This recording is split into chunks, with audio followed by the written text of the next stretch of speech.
Concernant à présent, vous voulez, l'application du référentiel dans un cours. Je vais prendre un exemple. Un exemple donc dans un cours classique. Un référentiel ici va pouvoir s'appliquer à l'intégralité des activités présentées dans les grains pédagogiques du cours. Alors matériellement, comment ça se présente? Ça se présente de la manière suivante.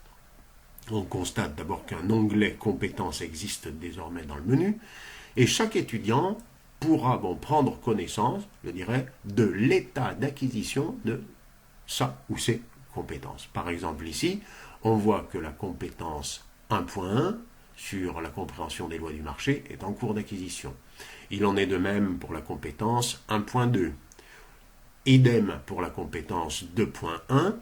L'étudiant, donc, il lui suffira de faire ses activités, de faire les activités qui ont été déterminées, je dirais, comme octroyant une compétence dans le référentiel, et ces activités lui conféreront, le fait de réaliser ces activités, conférera à l'étudiant un statut différent sur le plan de l'acquisition des compétences. Ça sera soit en cours d'acquisition, soit, je dirais, compétences acquises, soit compétences, donc encore mieux qu'acquises, je dirais, excellentes.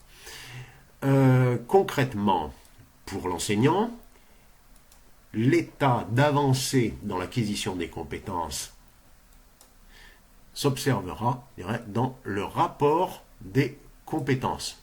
Je vous prends un exemple. Voilà, un exemple d'utilisateur. Voilà, je vous prends l'exemple de l'utilisateur Raphaël Jo. Eh bien, le tableau est très simple. D'un côté, la compétence et d'un autre côté, l'évaluation.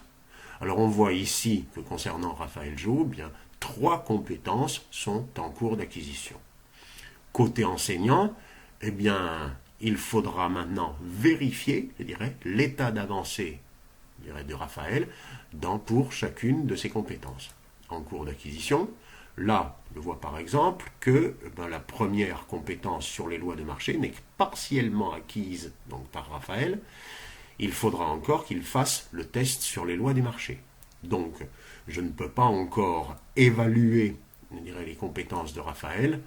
Je ne peux que confirmer, bien sûr, qu'elles sont en cours d'acquisition. Par contre, une fois qu'il aura fait le test, je pourrai à ce moment-là, manuellement, lui conférer l'acquisition de la compétence. Voilà donc